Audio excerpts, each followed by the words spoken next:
शैक्षणिक योजना, कक्षा कोठा व्यवस्थापन, बाल मनोविज्ञान, शिक्षण विधि र विद्यार्थी मूल्याङ्कन, नेपाली भाषा शिक्षण, सामाजिक अध्ययन तथा मानव मूल्य शिक्षण, अङ्ग्रेजी शिक्षण, गणित शिक्षण,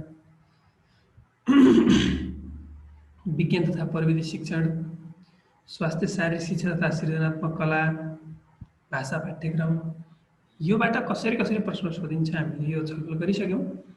यहाँ केही द्रष्टव्यहरू उल्लेख गरेको छ, तपाईँहरू हेर्न सक्नुहुन्छ। पाठ्यक्रमलाई 2 खण्डमा विभाजन गरिएको छ, खण्ड क र खण्ड ख। युनिट 1 देखि युनिट 5 सम्म खण्ड क, युनिट 6 देखि युनिट 10 सम्म खण्ड ख। प्रत्येक एकाइबाट 5 वा 10 अङ्कभारका प्रश्न सोधिनेछ। हामीले अघि पनि हेरिहाल्यौँ, प्रश्नहरू कि 5 अङ्कभारको हुन्छ कि 10 अङ्कभारको हुन्छ। प्रत्येक खण्डको लागि अलग अलग उत्तर पुस्तिका प्रयोग गर्नुपर्नेछ। एकदम विचार पुर्याउनु पर्ने कुरा छ यो आयोगमा। खण्ड क फर्स्ट 5 युनिट्स को उत्तर एउटा कपीमा लेख्नुपर्छ, एउटा उत्तर पुस्तिकामा। त्यही दिएको हुन्छ तपाईँहरूलाई दुईवटै उत्तर पुस्तिका। भने युनिट 6 देखि युनिट 10 सम्मको लागि अर्को उत्तर पुस्तिका प्रयोग गर्नुपर्छ। लिखित परीक्षाको माध्यम नेपाली वा अङ्ग्रेजी वा दुवै हुनेछ, तर भाषा विषयको हकमा सोही भाषा हुनेछ। भन्नुको मतलब अरू विषय जस्तै म्याथमेटिक्स, हामीले अघि भन्यौँ जस्तो विज्ञान तथा प्रविधि शिक्षण, यो विषयहरू चाहिँ तपाईँ जुन भाषामा लेख्न सक्नुभयो, इङ्ग्लिस वा नेपालीमा वा दुईटै प्रयोग पनि गर्न सक्नुभयो मिसाएर। तर भाषा विषयहरू जस्तो कि नेपाली भाषा शिक्षण थियो, अङ्ग्रेजी शिक्षण थियो, त्यसमा चाहिँ तपाईँले त्यही भाषा प्रयोग गर्नु पर्यो। अङ्ग्रेजीको क्वेसनहरू हल गर्दा अङ्ग्रेजीमै गर्नु पर्यो, नेपाली भाषा सम्बन्धी प्रश्नहरू हल गर्दा नेपाली भाषामै गर्नु पर्यो। र यो पाठ्यक्रम 2077 असार 27 गतेदेखि लागू हुनेछ। यो पाठ्यक्रम असार 27 को असार 27 देखि जारी भएको हो। अब जाउँ डिसमा डिटेलमा चाहिँ के कुराहरू हालिएको छ। सबैभन्दा पहिले हेर्नुहोस् इकाइ 1 शैक्षणिक योजना र कक्षा कोठा व्यवस्थापन। यस अन्तर्गत शैक्षणिक योजनामा परिचय, आवश्यकता, निर्माण र प्रयोग के त भन्दा के को परिचय, आवश्यकता, निर्माण र प्रयोग जान्नु पर्यो हामीले। के को भनेपछि वार्षिक कार्यतालिका, वार्षिक शैक्षिक योजना, इकाइ योजना, दैनिक पाठ योजना र दैनिक कार्यतालिका। यसको चाहिँ हामीले परिचय, आवश्यकता, निर्माण र प्रयोग। कक्षा कोठा व्यवस्थापन अन्तर्गत यसको अवधारणा, यसको महत्त्व, कक्षा कोठाको वातावरण र बसाइ व्यवस्थापन। त्यस्तै शैक्षणिक व्यवस्थापन अन्तर्गत फेरि कक्षा शिक्षण, विषय शिक्षण, बहुकक्षा शिक्षण, कक्षा कोठामा विविधता व्यवस्थापन। कस्तो कस्तो विविधता त? भाषिक विविधता, सामाजिक विविधता, सिकाइ क्षमता सम्बन्धी विविधता, बौद्धिक विविधता र शारीरिक विविधता। धेरै किसिमको विविधतालाई चाहिँ कक्षा कोठामा कसरी व्यवस्थापन गर्ने त भन्ने विषयमा हामीले ज्ञान राख्नु पर्यो। शैक्षिक सामग्री र शैक्षिक सुधार। शैक्षिक सामग्रीको प्रकार र निर्माण। शैक्षिक सामग्रीका प्रकारहरू जान्नु पर्यो र यसको निर्माणको विषयमा जान्नु पर्यो। प्राथमिक तहमा अध्यापन हुने विषयहरूको विषयगत शैक्षिक सामग्री निर्माण र प्रयोग। प्राथमिक तहमा पढाइ हुने जति विषयहरू छन्, विषयगत रूपमा शैक्षिक सामग्री निर्माण र प्रयोग सम्बन्धी ज्ञान राख्नु पर्यो। विद्यालय समुदाय सम्बन्ध। विद्यालयको विकासमा समुदायको सहभागिता र दायित्व, समुदायको विकासमा विद्यालयको योगदान। हेर्नुहोस् दोहोरो सम्बन्ध कसरी उल्लेख गरेछ। विद्यालयको विकासमा समुदायको सहभागिता र दायित्व, त्यसै समुदायको विकासमा विद्यालयको योगदान, विद्यालय र समुदायबीच सम्बन्ध। इकाइ 1 मा हामीले यति जान्नु पर्यो। त्यसपछि आउनुहोस् इकाइ 2 बाल मनोविज्ञान। यसबाट एउटा प्रश्न 5 अङ्कको सोधिन्छ। बाल मनोविज्ञान अर्थ, क्षेत्र, आवश्यकता र महत्त्व। मानव वृद्धि र विकास। वृद्धि र विकासको अवधारणा, मानव विकासका विशेषताहरू र मानव विकासका चरणहरू।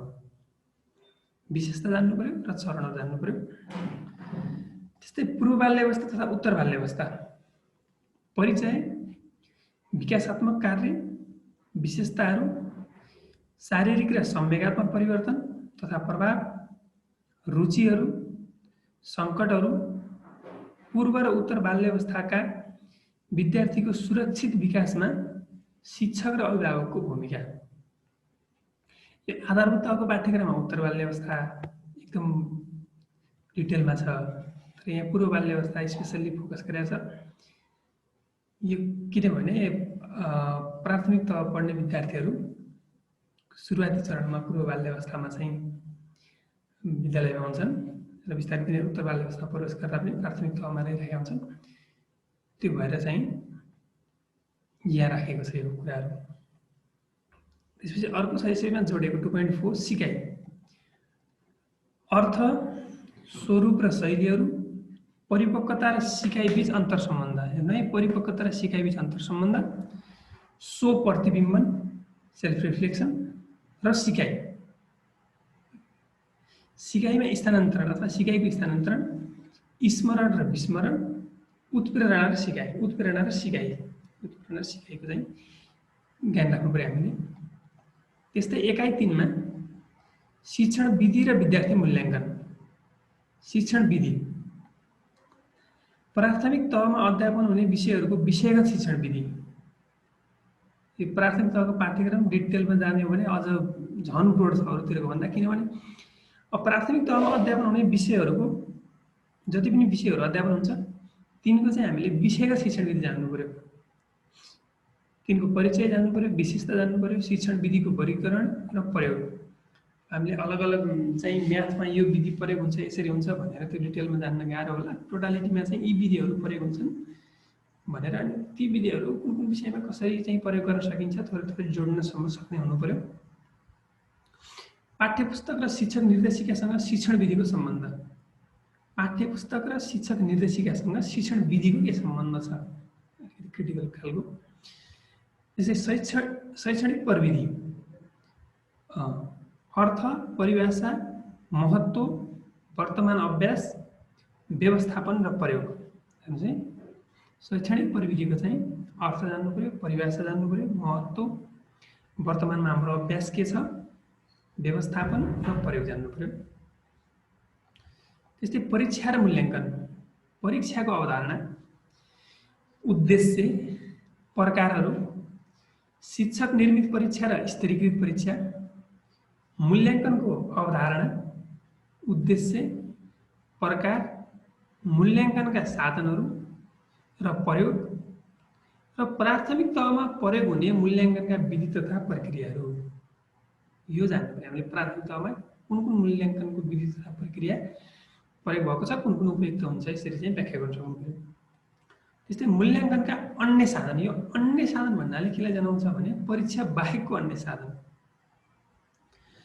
त्यसमा हामीले के अध्ययन गर्नु पर्यो? अवलोकन, श्रेणीमापन, रुजु सूची, सञ्चित अभिलेख, घटनावृत्त अभिलेख र कार्य सञ्चयिका। यिनीहरूको विषयमा हामीले जानकारी राख्नु पर्यो। त्यसपछि अर्को छ नेपाली भाषा शिक्षण एकाइ 4। यसबाट 2टा प्रश्न 5+10 र 15 गुणाको प्रश्न सोधिन्छ। यस अन्तर्गत एकाइ 4 अन्तर्गत 5वटा टपिक छ। पहिलो रहेको छ भाषिक सिप शिक्षण। भाषिक सिप शिक्षण, सुनाइ, बोलाइ, पढाइ र लेखाइ सम्बद्ध शिक्षण सिकाइ क्रियाकलाप र शैक्षिक सामग्रीको प्रयोग, पढाइका तत्त्वहरू, ध्वनि सचेतना, लेख्य वर्ण सचेतीकरण, शब्द भण्डार, पढाइ प्रवाह, बोध र लेखाइ, यी कुराहरू जान्नु पर्यो। त्यस्तै नेपाली भाषामा पद्य र गद्यको शिक्षण। ल, दुईटै पद्य पनि गद्य पनि कसरी शिक्षण गर्ने भनेको जान्नु बाँकी छ। गेयात्मक कुराहरू गद्य भयो, गाउन मिल्ने खालको। पद्य भनेको निबन्ध टाइपको, कथा टाइपको। परिचय, प्रयोजन, शिक्षण विधि तथा शिक्षण क्रियाकलाप र भाषिक सिप विकासमा विधा शिक्षणको भूमिका। भाषिक सिप विकासमा विधा शिक्षणको के भूमिका छ।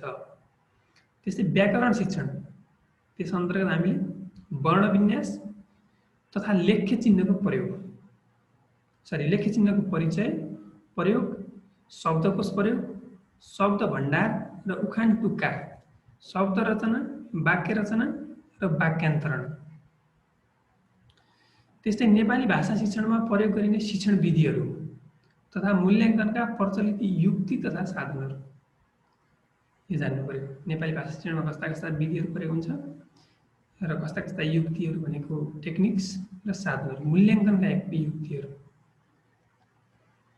बोध अभिव्यक्ति र सृजनात्मक लेखन, अनुलेखन, श्रुति लेखन, अनुच्छेद लेखन, बुँदा लेखन, सारांश लेखन, चिट्ठी लेखन, निवेदन, शुभकामना कार्ड, निमन्त्रणा कार्ड, वाद विवाद र संवाद लेखन।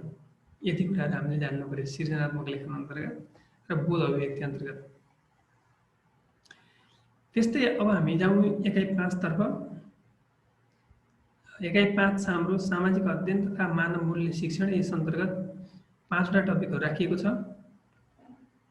पहिलो छ सामाजिक अध्ययन, परिचय र महत्त्व, एकीकृत पाठ्यक्रममा मेरो सेरोफेरो र शिक्षण। यो मेरो सेरोफेरो भन्ने विषयलाई यहाँ सामाजिक अध्ययन अन्तर्गत हालेछ।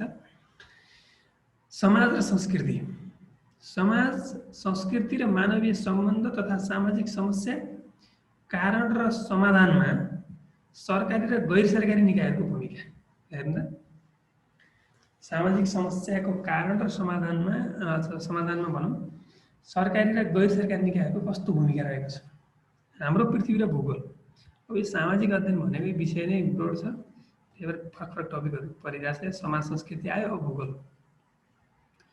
हाम्रो पृथ्वी र भूगोल, पृथ्वीको परिचय र बनोट, विश्व मानचित्रमा नेपालको अवस्थिति, नेपाल कति डिग्री अक्षांश, कति डिग्री देशान्तरमा छ, हैन, कस्तो कुन कुन देशहरूको बीचमा छ, कुन महादेशमा छ, अनि त्यसपछि यसको क्षेत्रफलको हिसाबले कति स्थानमा छ लगायतको कुराहरू। नेपालको भौगोलिक र प्रशासनिक विभाजन, भौगोलिक रूपमा कसरी विभाजित छ र प्रशासनिक रूपमा कसरी विभाजित छ यो पढ्नु पर्यो। ऐतिहासिक गतिविधि, ऐतिहासिक गतिविधि पढ्नु पर्यो। यसमा हामीले के पढ्नु पर्यो भनेपछि नेपालको प्राचीन काल, लिच्छवी काल र मल्ल कालको सामान्य जानकारी, आधुनिक नेपालको निर्माणमा पृथ्वीनारायण शाहको योगदान। यो आधुनिक नेपाल भन्नाले पृथ्वीनारायण शाहले गोर्खा के अरे यो चाहिँ काठमाडौँमा जब राजधानी सार्नुभयो 1825 तिर, विक्रम सम्वत 1825 तिर, त्यसपछिको नेपालको इतिहासलाई आधुनिक नेपालको इतिहास भनिन्छ। त्यो आधुनिक नेपालको निर्माणमा भनौँ न, त्यो नेपालमा एकीकरण गर्ने जो अभियानमा पृथ्वीनारायण शाहको के योगदान छ। विक्रम सम्वत 2007 सालको क्रान्तिका उपलब्धि एकदम टकटक तोकेको छ। 7 सालको क्रान्तिले के उपलब्धि दिए हामीलाई? नेपालमा सङ्घीय गणतन्त्रको परिचय र विशेषता, सङ्घीयता र गणतन्त्र, यो दुईटा चिज हो। दुईटै चिज हामीले अवलम्बन गरे हुनाले नेपाललाई सङ्घीय गणतन्त्र भनियो। यसको परिचय र विशेषताको बारेमा हामीले ज्ञान राख्नु पर्यो। नागरिक सचेतना र मानव मूल्य शिक्षण, नागरिक शिक्षा, नागरिकका मौलिक हक र अधिकार, सामाजिक मूल्य र मान्यताहरू, मूल्यमा आधारित शिक्षा, नेपालको राज्य संरचना, माथि मिल्दो पनि छ, प्रशासनिक विभाजन भन्ने थियो, सङ्घ, प्रदेश र स्थानीय निकाय र स्थानीय तहहरूको गठन प्रक्रिया तथा काम, कर्तव्य र अधिकार। हेर्नुहोस्, स्थानीय तहहरूको गठन भन्दाखेरि हामीले गाउँपालिका, नगरपालिका, त्यस अन्तर्गत गाउँ कार्यपालिका र गाउँसभा, त्यस्तै नगर कार्यपालिका, नगरसभा र जिल्ला सभाको गठन प्रक्रिया हामीले जान्नुपर्छ। गठन प्रक्रिया, काम, कर्तव्य र अधिकार। अब आउनुहोस् खण्ड खमा। खण्ड खमा रहेको पहिलो एकाइ 6 मा छ अंग्रेजी भाषा शिक्षण, teaching language skills, teaching listening, teaching speaking, teaching reading and teaching writing. Nepali भाषा शिक्षणमा पनि यो भाषाका चाहिँ 4वटा पक्षहरूको विषयमा शिक्षण गर्नुपर्ने थियो। अंग्रेजी भाषा शिक्षणमा पनि ठ्याक्क त्यही कुराहरू छ, तपाईँहरू यसलाई रिलेट गरेर पढ्न सक्नुहुन्छ। Teaching grammar, auxiliaries, tenses, noun, adjective, preposition and article एकदम फिक्स तोकेको छ। जस्तै यहाँ भोइस छैन, यस्तो जे छुट्या छ त्यसलाई हामीले खास फोकस गर्नु परेन। एक्जिलरिज भन्दै गर्दा त्यसको युजहरू tense, noun, adjective, preposition and article यति जान्नु पर्यो। Comprehension, item development, comprehension skill हुनु पर्यो। Matching, fill in the blanks, multiple choice, and short answer question and puzzle box solving, puzzle solving. त्यसै अर्को टपिक छ अंग्रेजी भाषा शिक्षण अन्तर्गत ल्याङ्ग्वेज फंक्शन, इंट्रोड्यूसिंग वन सेल्फ, ल्याङ्ग्वेज में इंट्रोड्यूसिंग वन सेल्फ, ग्रीटिंग, एक्सप्रेसिंग नीड्स, नीड्सहरु कसरी एक्सप्रेस गर्ने, एक्सप्रेसिंग एक्सपीरियन्सेस, अनुभव र एक्सपीरियन्स कसरी गर्ने, expressing likes and dislikes, likes र डिसलाइक्स डिसलाइक्स लाइक कसरी एक्सप्रेसिंग गर्ने, describing to people, place and things, requesting and responding, यो कसरी गर्ने मोटामोटी हामीले जान्नु पर्यो। Technique for English teaching, use of text book, preparing lesson plan, using language game, peer work, group work, use of classroom language, use of classroom language, यति कुराहरु हामीले अंग्रेजी शिक्षण अन्तर्गत जान्नु पर्यो। त्यस्तै एकै साथमा आउनु हो भने गणित शिक्षण, आदरणीय साथीहरु सरहरु, म आफै पनि गणितको एकजना शिक्षक र गणितको विद्यार्थी पनि भएको हुनाले यो गणित शिक्षण यो मसँग सम्बन्धित छ। यो म सकेसम्म सुरुमै यसलाई योभन्दा पछाडि चाहिँ अब विषयमा कुराकानी गर्नेछु। गणित शिक्षण अन्तर्गत हामीले चारवटा टपिकहरु, एउटा ज्यामिति जसमा समतलीय चित्रहरु, समतलीय चित्रमा त्रिभुज, चतुर्भुज र वृत्त यति पढ्यो भयो। हामीले पेन्टागन, हेक्सागन यिनीहरु हेर्नु परेन। वृत्त सम्बन्धी ज्ञान तथा समस्या समाधान, यिनीहरुको ज्ञान र यिनीहरुसँग सम्बन्धित समस्या समाधान गर्न सक्नु पर्यो। त्यसपछि अंकगणित, अंक र संख्याको ज्ञान, दुईटा कुरा छ, अंक संख्या, डिजिट एन्ड नम्बर। गणितका आधारभूत क्रिया, गणितका आधारभूत चारवटा क्रियाहरु, भिन्न र दशमलव के सम्बन्ध छ, प्रतिशत, समूहका प्रकार र क्रियाहरु, समूहका प्रकार र समूहहरु बीचका समूहको प्रकार हुन्छ, समूहहरु बीचका क्रियाहरु, दूरी, परिमिति, क्षेत्रफल र आयतन, समय, मुद्रा र नापतोल। त्यस्तै बीजगणित, बीजगणितमा बीजगणितीय अभिव्यञ्जकको जोड, घटाउ, गुणन, भाग, सरलीकरण तथा समीकरण। गणित शिक्षण सम्बद्ध विषयहरु, आधारभूत तह, स्पेशली कक्षा 1-3 को पाठ्यक्रममा गणितको स्थान र शिक्षण, गणितलाई कसरी राखिएको छ र कसरी शिक्षण गर्ने, गणित शिक्षण र शिक्षकको पेशागत विकासमा प्रविधिको प्रयोग, यो अलिकति इलाबोरेटिभ टाइपको छ यसरी। त्यसपछि एकाइ 8 मा छ विज्ञान तथा प्रविधि शिक्षण। यस अन्तर्गत पहिलो टपिक विज्ञान अध्ययन, सूचना तथा सञ्चार प्रविधि। विज्ञान अध्ययनमा खोज, अवलोकन र प्रयोग, लम्बाई, चौडाई, पिण्ड र समयको नाप, सूचना तथा सञ्चार प्रविधि। विज्ञान शिक्षणमा सूचना र सञ्चार प्रविधिको प्रयोग। त्यस्तै अर्को छ जीव र वातावरण, जीवको वर्गीकरण, जीवहरूलाई कसरी वर्गीकरण गर्न सकिन्छ, जीवलाई असर पार्ने वातावरणीय तत्त्वहरू, वातावरणको के तत्त्वले जीवको विकासमा असर पारिरहेको हुन्छ। जनावरको वर्गीकरण, यो दुईटा शब्द रहेछ, जीव र जनावर, हामीले यसलाई ध्यान दिनुपर्छ। जनावरको वर्गीकरण, ढाड भएका र ढाड नभएका, भर्टिब्रेट्स एन्ड इन्भर्टिब्रेट्स। बिरुवाहरूको वर्गीकरण, जमिनमा र पानीमा पाइने, एक्वाटिक एन्ड बायोटिक, यस्तो के भन्छ, फूल फुल्ने र नफुल्ने, एक दलीय र दुई दलीय, यसरी तिनीहरूको वर्गीकरणको सामान्य जानकारी राख्नु पर्यो। जीवन प्रक्रिया 8.3 मा जीवन प्रक्रिया, जनावर र बिरुवाका जीवन प्रक्रिया, बिरुवाका विभिन्न भागहरू र तिनीहरूका कार्य, जनावर र बिरुवामा हुने प्रजनन प्रक्रियाको सामान्य जानकारी। त्यस्तै 8.4 मा पदार्थ र शक्ति, पदार्थका प्रकार, पानी, हावा, चट्टान। यो चाहिँ हामीले कन्सेप्चुअली के बताउन खोजिरहेको छ भने पानी भनेको तरल, हावा भनेको चाहिँ ग्यास भइहाल्यो र चट्टान भनेको ठोस। पदार्थका भौतिक गुण, शक्तिका विभिन्न स्वरूपहरू, परिचय, महत्त्व, स्रोतहरू र उपयोगिता। त्यस्तै हामीले अन्तरिक्षको बारेमा पढ्नुपर्छ, सूर्य र सौर्य परिवार। एकाइ 9 छ स्वास्थ्य, शारीरिक तथा सृजनात्मक कला। यस अन्तर्गत व्यक्तिगत स्वच्छता तथा वातावरणीय सरसफाई, व्यक्तिगत सरसफाई, वातावरणीय सरसफाई, फोहोर व्यवस्थापन तथा कुहिने फोहोरबाट जैविक मल निर्माण, यो सम्बन्धी ज्ञान राख्नु पर्यो। त्यस्तै प्राथमिक उपचार, लामो धेरै टपिकहरू छ तर सानो परिचय, महत्त्व, पारिवारिक र सामुदायिक स्वास्थ्य सेवा, घर, विद्यालय र खेल मैदानमा हुने दुर्घटना, प्राथमिक उपचार तथा दुर्घटनाबाट बच्ने उपायहरू, धूम्रपान, मद्यपान र लागु पदार्थको दुर्व्यसनबाट व्यक्ति, परिवार र समाजलाई पर्ने असर र यसबाट बच्ने उपाय। यहाँ एकदम व्यावहारिक टपिकहरू छ, खास हामीले त्यो रट्नुपर्ने पनि छैन। शारीरिक शिक्षाका आधारभूत सिपहरू, गतिशील अवस्थाका सिप, दौड, रिले खेल, हाई जम्प, लङ जम्प आदि, हिँड्नेदेखि लिएर अब हाई जम्प लङ जम्पसम्मको सिपहरू विषयमा जान्नु पर्यो। स्थिर अवस्थाका सिपहरू, साधारण तथा स्थानीय खेलहरू, कवाज र शारीरिक व्यायाम, योग, योगासन र योग अभ्यास। नयाँ चाहिँ हालेको छ, यो बुकमा पनि छ, मलाई लाग्छ 563 को बुकमा मैले देखेको छु, तल्लो लेभलमा पनि छ होला। योग, योगासन र योग अभ्यासको विषयमा हामीले जानकारी राख्नुपर्छ। त्यस्तै गरी सृजनात्मक कला, परिचय र महत्त्व, एकीकृत पाठ्यक्रममा सृजनात्मक कलाको समावेशीकरण, सृजनात्मक कलालाई एकीकृत पाठ्यक्रममा समावेश गरिएको छ, यो सम्बन्धी ज्ञान हुनु पर्यो।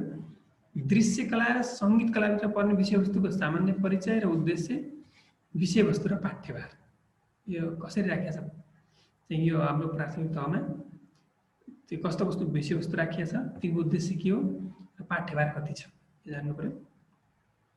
त्यसै अन्तिम टपिक छ एकाइ 10 भाषा एवं पाठ्यक्रम। यसमा पाठ्यक्रम अन्तर्गत अर्थ, परिभाषा, महत्त्व, तत्त्व, पाठ्यक्रम निर्माणका आधार र प्राथमिक तहको वर्तमान पाठ्यक्रम संरचना जान्नु पर्यो। स्थानीय पाठ्यक्रम, परिचय, महत्त्व र विद्यालय तहमा स्थानीय पाठ्यक्रम सम्बन्धमा भएको व्यवस्था, स्थानीय पाठ्यक्रम प्रयोग गर्ने सम्बन्धमा भएको व्यवस्था के छ, स्थानीय पाठ्यक्रम निर्माणका प्रक्रिया र प्रयोग, यो विषयमा जानकारी राख्नु पर्यो। स्थानीय पाठ्यक्रम कार्यान्वयन र सिकाइमा प्रभाव पार्ने तत्त्वहरू, जनशक्ति व्यवस्थापन, पाठ्यपुस्तक व्यवस्था, बहुभाषी समाज र भाषिक विविधता, यो कुरामा हामीले जानकारी राख्नु पर्यो। नेपालमा मातृभाषा तथा स्थानीय भाषा सम्बन्धमा भएका नीतिगत प्रयास, मातृभाषा र स्थानीय भाषाको लागि चाहिँ के कस्तो नीतिगत प्रयास छ, संविधान व्यवस्था, संविधानमा कस्तो व्यवस्था छ, स्पेसली मौलिक हकको शिक्षा सम्बन्धी हकमा कानुनी र संरचनागत व्यवस्था के छन्, यो विषयमा हामीले जानकारी राख्नुपर्छ। र प्राथमिक तहको पाठ्यक्रम डिटेलमा यही हो। अब हामीले बिस्तारै कम्तीमा हप्ताको एउटा भिडियो चाहिँ प्राथमिक तहको पाठ्यक्रमको विभिन्न विषयवस्तुहरूको बारेमा राख्दै जानेछौँ र तपाईहरुको सुझाव अनुसार त्यसलाई चाहिँ फेरबदल पनि गर्न सकिनेछ। अहिलेको लागि यति नै। हस्त। धन्यवाद।